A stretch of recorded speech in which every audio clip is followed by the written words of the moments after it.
അറിയുക, അല്ലാഹുവിന് മാത്രം അവകാശപ്പെട്ടതാകുന്നു നിഷ്കളങ്കമായ കീഴ്വണക്കം. അവനു പുറമെ രക്ഷാധികാരികളെ സ്വീകരിച്ചവർ പറയുന്നു, അല്ലാഹുവിങ്കലേക്ക് ഞങ്ങൾക്ക് കൂടുതൽ അടുപ്പമുണ്ടാക്കിത്തരാൻ വേണ്ടി മാത്രമാകുന്നു ഞങ്ങൾ അവരെ ആരാധിക്കുന്നത്.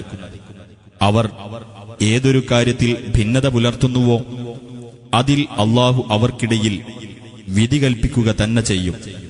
നുണയനും നന്ദികെട്ടവനുമായിട്ടുള്ളവനാരോ അവനെ അല്ലാഹു നേർവഴിയിലാക്കുകയില്ല, തീർച്ച.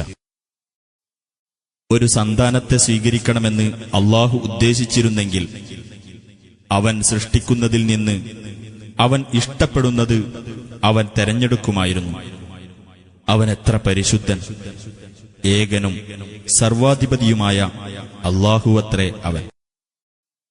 ആകാശങ്ങളും ഭൂമിയും അവൻ യാഥാർത്ഥ്യപൂർവം സൃഷ്ടിച്ചിരിക്കുന്നു. രാത്രിയെക്കൊണ്ട് അവൻ പകലിന്മേൽ ചുറ്റിപ്പൊതിയുന്നു, പകലിനെക്കൊണ്ട് അവൻ രാത്രിമേലും ചുറ്റിപ്പൊതിയുന്നു. സൂര്യനെയും ചന്ദ്രനെയും അവൻ നിയന്ത്രണ വിധേയമാക്കുകയും ചെയ്തിരിക്കുന്നു. എല്ലാം നിശ്ചിതമായ പരിധിവരെ സഞ്ചരിക്കുന്നു.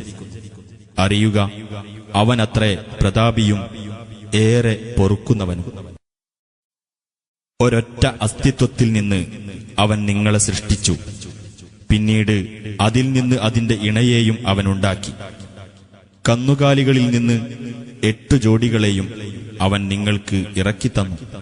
നിങ്ങളുടെ മാതാക്കളുടെ വയറുകളിൽ നിങ്ങളെ അവൻ സൃഷ്ടിക്കുന്നു. 3 തരം അന്ധകാരങ്ങൾക്കുള്ളിൽ സൃഷ്ടിയുടെ ഒരു ഘട്ടത്തിനു ശേഷം മറ്റൊരു ഘട്ടമായിക്കൊണ്ട്. അങ്ങനെയുള്ളവനാകുന്നു നിങ്ങളുടെ രക്ഷിതാവായ അല്ലാഹു. അവനാണ് ആധിപത്യം, അവനല്ലാതെ യാതൊരു ദൈവവുമില്ല. എന്നിരിക്കെ നിങ്ങൾ എങ്ങനെയാണ് സത്യത്തിൽ നിന്ന് തെറ്റിക്കപ്പെടുന്നത്? നിങ്ങൾ നന്ദികേട് കാണിക്കുകയാണെങ്കിൽ തീർച്ചയായും അല്ലാഹു നിങ്ങളുടെ ആശ്രയത്തിൽ നിന്ന് മുക്തനാകുന്നു. തന്റെ ദാസന്മാർ നന്ദികേട് കാണിക്കുന്നത് അവൻ തൃപ്തിപ്പെടുകയില്ല.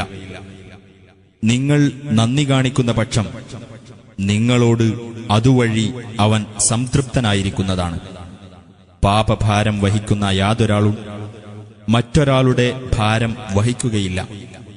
പിന്നീട് നിങ്ങളുടെ രക്ഷിതാവിങ്കലേക്കാകുന്നു നിങ്ങളുടെ മടക്കം. നിങ്ങൾ പ്രവർത്തിച്ചിരുന്നതിനെപ്പറ്റി അപ്പോൾ അവൻ നിങ്ങളെ വിവരം അറിയിക്കുന്നതാണ്. തീർച്ചയായും അവൻ ഹൃദയങ്ങളിലുള്ളതിനെപ്പറ്റി അറിവുള്ളവനാകുന്നു.